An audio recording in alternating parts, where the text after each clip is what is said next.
All right. Hi, students. So for today's lesson, we are going to be focusing on the sort of the history of the atomic structures, the major players and people that came up with the ideas that life existed on a smaller scale and helped us figure that out. So we'll be talking about three or four different people here that really helped to our understanding in that. And so our goals today are to explain the contributions of some of those scientists and then observe the observation or explain observations and interpret the results from the gold foil and cathode ray tube experiments. So these are a little bit kind of complicated, but we can be able to kind of break them down and put them in a ways that we'll kind of understand them. So just as long as we get the main ideas from them, we don't have to necessarily know every component of that experiment. And then we'll finally end with describing the three subatomic particles and their locations. Those three atomic particles being a proton, a neutron, and an electron. And again, where they're located. And then that kind of takes us from there. So Democritus was the first person that ever really thought about life being at a much, much smaller level. He was the first person to even think about an atom's existence. He actually came up with the word, and that's why we use it as for him. But he spelt it with another O there, so we just use an English spelling of it now. And he wrote about this, that he thought that, there was something smaller, that matter was made up of small particles, and what he called tiny, not invisible, but indivisible particles. That word indivisible means that you can't divide it any smaller. It's the smallest that it goes. So he was the first person to kind of think of this. But he, this was 400 BC. This is, 2,400 years ago. That's crazy to think about how long ago that was. That's, at least like 100 generations ago. So there was no experimental evidence that he had, or no technology that he had at the time to support this. Just his thoughts. And then just a mere 2,100 years later, in about 1800, John Dalton is a pretty famous scientist when it comes to understanding chemistry. He technically started off as a meteorologist, but unlike Democritus, he also, like Democritus, he had this idea that life existed in a smaller form too, and he was able to get some experimental evidence to support his theory. So Dalton has four major points, or what he called postulates, kind of a fancy word for points, but to his theory. So this is known as the atomic theory, or sometimes known as Dalton's atomic theory. So again, theories can be modified or changed if needed, but they do have a lot of experimental evidence to back them up. But the first part of his theory was that all elements are composed of indivisible, there's that word again, particles called atoms.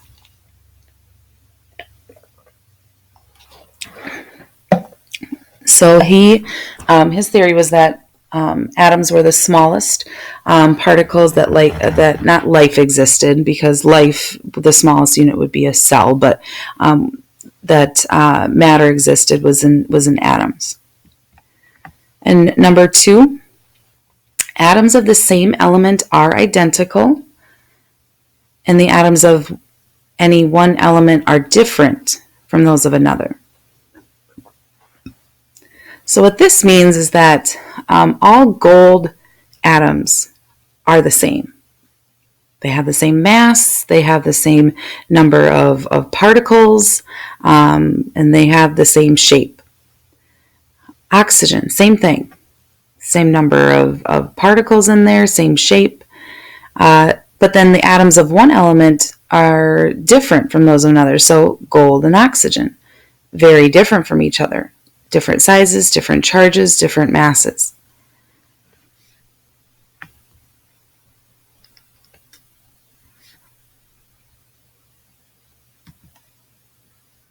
If you would need to pause the video and go back and get that, that's obviously fine.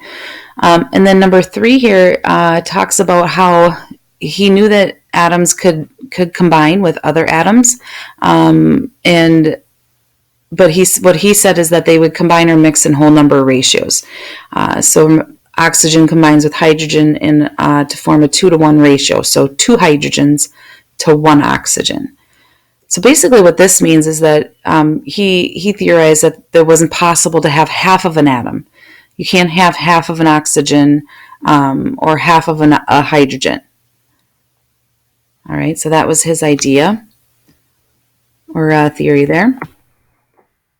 And then the last part here was that when you have atoms combining in a chemical reaction, the atoms can separate, the elements can separate from each other. They can join with other elements, or they can rearrange themselves, or sometimes all 3 will happen. But in a chemical reaction, atoms of one element will never change into another.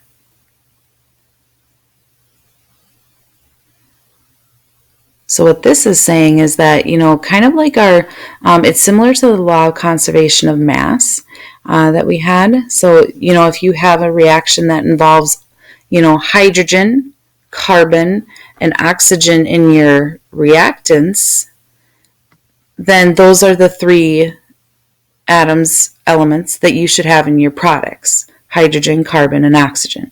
You don't just get the appearance of copper or zinc or magnesium or potassium in the products if you didn't have it in the reactants. So you can't just combine a couple elements and change them into something else and or make one up. Okay, so then a little while later, this scientist named J.J. Thomson came around, and he was doing some experiments with what we call a cathode ray tube. And so we'll talk about what a cathode ray tube is here. So it says in the tube there's an empty space. So it's actually been vacuum sealed, so all the air has been sucked out of there. So there's no gas or matter or anything like that that's within the tube.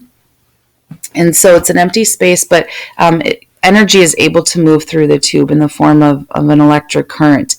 And we knew that at the time that electric currents do carry, electric charges to them. In the case of electrons, which J.J. Thomson here just was not really sure what electrons were, if they played any role, anything, or if they had any special abilities. So let's watch a video here that kind of explains, kind of shows here what happens in this experiment. So it might, hopefully this is loud enough for you guys. I know it kind of quiet on my end here, but I'll turn the volume up.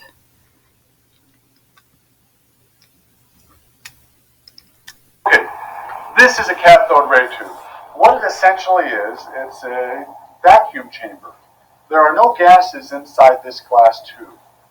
The only thing we have are 2 electrodes. One's called the cathode, the other's called the anode, and a fluorescent screen in the background. It's coated with some type of fluorescent material.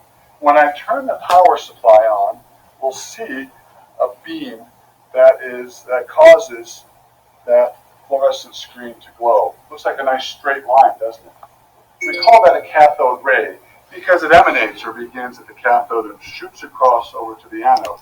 So the cathode is the charged end of kind of a battery. Remember, batteries have like positive and negative ends. So this is the positive end that's known as the cathode. This is called the anode. And then when you apply, you can see 2 electrical lines connected to it. It will send a charge from one end to the other. And what you're seeing is that white part that you see in there is actually a fluorescent screen, so it makes the particles inside the tube as they emit light show it for us at least. So normally, if that white strip wasn't in there, we wouldn't be able to see this because the white strip in there allows this to become fluorescent for us to see. J.J. Thomson was working with cathode rays. We really didn't understand what they were. I mean, we have electricity going in one side and coming out the other, but there's nothing inside to conduct it. It's a vacuum tube. So he decided to apply a magnetic field to this cathode ray, and he found something interesting. We apply one pole of the magnet to this beam, and we'll see what it does, and then we'll flip it around and see what the other pole does. This is my favorite part. Can you see what's happening to that beam? What does it appear as though it's happening to it? It's moving. It's being repelled, isn't it, by the magnet? And we flip the magnet around, and what do you think is going to happen this time? Well, if it's being attracted on one pole, see how it's being attracted there? Let me rotate it so the kids on this side of the room can see it. See how it's being attracted there? And then the other pole, do you see how it's being pushed down? What does that tell me about that beam? It has a what? It has a charge. Let me tell you about the poles of the magnet. The one that pushes it away is the negative pole. So what does that tell you about the charge of those particles? Negatively charged particles. And J.J. Thomson was actually able to do a charge to mass ratio of these particles, and he found that these particles were about 2,000 times lighter than a hydrogen atom. Now, at the time, that was very profound. What did Dalton say? Are there any particles smaller than an atom? J.J. Thomson just found something 2,000 times smaller than a hydrogen atom. Why is the hydrogen atom and something 2,000 times smaller than it so? Okay, so a couple key points that he makes there at the end. The first one is to understand kind of the rest of our experiment here with JJ's cathode ray tube. So when he applied the magnet, so the magnet has a positive and a negative end to it, so positive and negative charge to it. When he applied the negative end of the magnet to the tube, you saw that the ray was repelled. All right, so meaning pushed away. And then when he applied the positive end of the magnet to the tube, that's when they were attracted to each other. And so the particles in the tube must have a negative charge, because when you apply a positive outside force, the line or that beam, it gets attracted to it. So if you know the outside force is positive, then you know the inside force has to be negative. And then at the very end there, he talked about how Dalton originally said in his theory that atoms were the smallest form of matter, and they were indivisible, meaning there's nothing smaller than them. But with this experiment here, J.J. Thomson proved that there are that electrons do exist, and they are even smaller than the atom itself. So quite a bit coming away from this experiment here. So basically, J.J. Thomson is credited with discovering the electron. Again, not inventing the electron, it's always been there, but discovering the electron and being able to show that it exists and being able to show that it has a negative charge to it. And then from his experimental evidence, he kind of believed that the atom was shaped like this. So he believed atoms, no matter if they were oxygen or hydrogen or whatever, was kind of a solid sphere with electrons that were kind of shoved into the sides of it. And kind of like this. So the electrons and positives are mixed together within a sphere. And his model, for whatever reason, was kind of referred to or reminded people of something called plum pudding. I've never heard of that, but it's a popular English dessert. And so that sometimes this model is referred to as the plum pudding model. That's what it looks like there. It looks absolutely disgusting in my opinion, but you get the idea. So you have, kind of mixed in spots of positive parts of the nucleus or of the atom with mixed in with the negatives.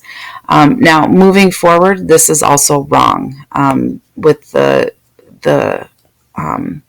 shape of the atomic model. I don't know if you can see here in the background, but right here is actually what it looks like. So we have the positive parts, which are located inside the nucleus, which would be right in here.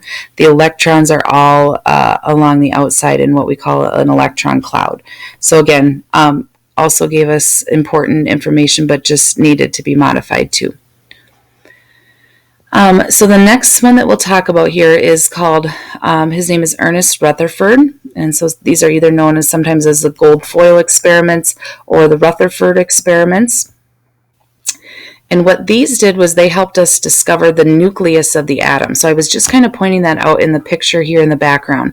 Dalton had the idea that the positive and negative charges were all together and mixed in together, but Rutherford had a different idea that the nucleus was kind of a smaller piece in the middle, and electrons, which were very, very tiny and almost massless, they're still matter, but they're very, very light, were kind of around on the outside. And so his experiment here, we'll watch a video of this in a second. He used a very high energy beam of alpha particles, which are radioactive particles, but they become invisible until they hit an object, and then they can bounce off the object, and they show up as they bounce off or go through objects. So they're small enough to go through most objects. In this case, we're going to be using like gold foil, almost like tin foil, but gold foil. So here's the source of the alpha rays. Again, usually you need some sort of radioactive material, and then that shoots rays out here. In this case, were alpha rays, so they're very high energy, high wave particles. And then here's the gold foil. And then along the outside, here is this sort of C-shaped circle that's kind of a screen. So almost like the screen that we had in the other video. This also shows up, emits kind of like beams of light when energy has been attracted to it or lights up on it. So there's different kind of things that you can expect here when you do when you shoot alpha particles at this gold foil. So you could expect the alpha particles to kind of all go through the gold foil, or you could expect them all to kind of bounce off. And in this case, they would probably bounce off in kind of a straight back direction. So those are a couple things that are, possible to happen. But let's see what we find here. In 1910, Rutherford and his co-workers were studying the angles at which alpha particles were scattered as they passed through a thin gold foil. Most of the alpha particles passed through undeflected.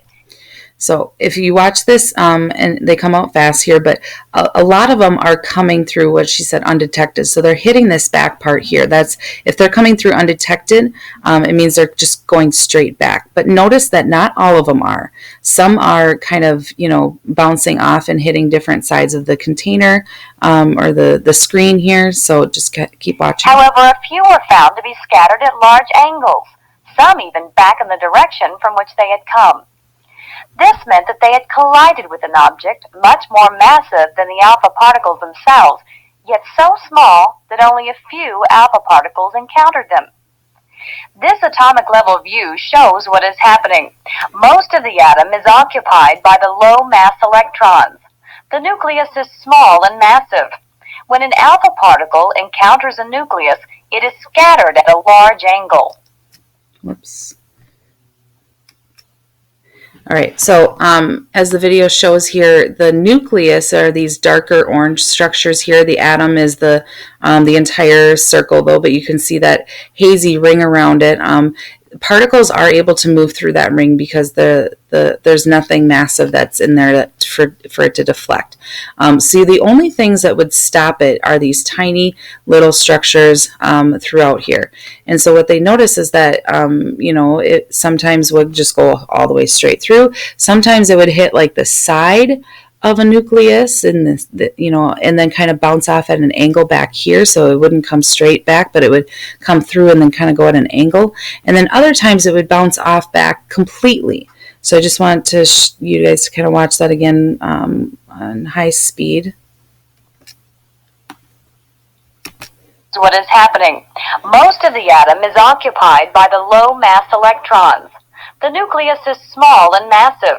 When an alpha particle encounters a nucleus, it is scattered at a large angle. Okay, so what that tells us is that the nucleus, there has to be something in the center that is massive enough to make particles of alpha rays bounce off of them. So we're able to see that all atoms at least have some sort of nucleus in the center of it. So here's another picture that kind of shows the same thing. So here's our conclusions based on the observations. So if most of the alpha particles went through, he would conclude that the atom is mostly made up of empty space. And that is actually kind of true, because the bulk or the majority of the atom is located in the center. The empty space is taken up by the, what we're going to talk about later as the electron cloud. Few particles were deflected at small angles. So small angles meaning like it kind of hits the side of it. So the alpha particle came into contact with something small and positive, in this case the nucleus. So just barely hit it. And then some particles, but rare, were deflected at very large angles, meaning these were the ones that kind of hit the nucleus head on. So again, you didn't find that this happened as much, so that means that the nucleuses or nuclei are more kind of spread out, and not, the whole thing's not one complete nucleus. There's lots of tiny little nuclei.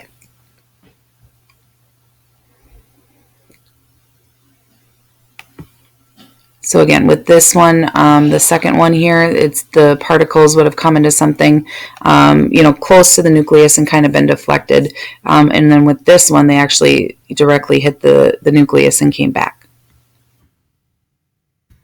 And then Eugene Goldstein was the person who discovered the proton. He's credited with that, and the proton is the positive part of the nucleus and of the atom. And James Chadwick was the one person that discovered the neutron. So we don't need to go into their experiments in detail, but electrons came first, then protons, then neutrons. So again, this kind of comes back to this idea that not all of Dalton's postulates or theory parts were correct. So we now know that atoms are indeed divisible, meaning they can be broken down into their subatomic particles, protons, neutrons, electrons. And actually, we now know that even these can be broken down further into what we call quarks, but we won't need to get into that right now.